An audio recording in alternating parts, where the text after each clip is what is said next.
Now that we added to our thinking, we're gonna go ahead and work on revising and editing. So you're just gonna take your draft, you're gonna copy it, and you're gonna paste it into slide 11. And this is where we're doing our revising and our editing.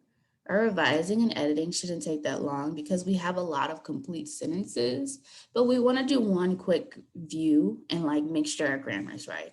So in August 1793, all was not right in Philadelphia. There was a foul smell in the air with rotten coffee. Cats were dropping dead because they could not handle the terrible smell of the city. Mosquitoes were everywhere because of the heat and the disgusting soup puddles of animals. People are getting sick in Philadelphia, but no one knows why. Looks like I did the right thing with my fanboys in this paragraph, so that one looks good. People had no idea why they were getting sick. Several people in the city started having fever-like symptoms. The sickness began with chills, headache, and a painful aching in the back, arms, and legs. They had a fever that broke after a few days and returned. The skin and eyeballs turned yellow. The fever changed the color of their skin, and people soon died. Okay, that one looks pretty good too. Maybe we just need to review it. This one says Dr. Rush and Dr. Curry had different beliefs about the fever. Their colleagues were divided between the two doctors' ideas. Benjamin Rush believed they were facing yellow fever and that it had a local cause, the stagnant, foul smelling air that had infected all summer. Dr. Rush thought the cause was rotten coffee that filled the air. Curry agreed that there was a terrible fever infecting the city, but he simply did not think it was yellow fever. Dr. Curry believed the fever had come from the refugees. Oh, let me add a comma here because I have an and that the sick should be quarantined. That sounds better. And actually, I remember doing that same thing here, but I didn't notice it. So because of the heat, comma, and. So I'm going to make sure I have commas where I have and I keep going. Okay. Let's go to our last one. People were dying in Philadelphia because of this unknown fever.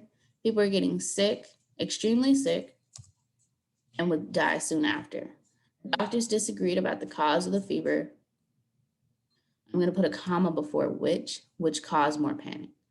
All was not well in Philadelphia because people were dying and fleeing the city. I don't need a comma before people were dying and fleeing the city because those are like two two series in a sentence. Like it's just adding. If I had a third thing, then I would put a comma. But for this purpose, I don't need a comma before and. And I look and I see two periods, so let me erase one. So that's all I want you to do. I want you to reread through your essay. Remember that if you are using fanboys like for, and, nor, but, or so, you need to make sure you have a comma before, unless you're like describing things like people dying and fleeing the city, there does not need to be a comma there. So I really want y'all to just check for fanboys and see if you have any misspelled words. If you see red, like let me misspell Philadelphia real quick. So if y'all see the red underline, just right click and see what the options are, and it will usually help you. If you spelled a word like super bad and it won't tell you like what the word is, just go to Google, type it in and see what it says. All right, or you can just ask your teacher, hey, how do you spell this word? So that's basically what I want y'all to do for the revise and editing.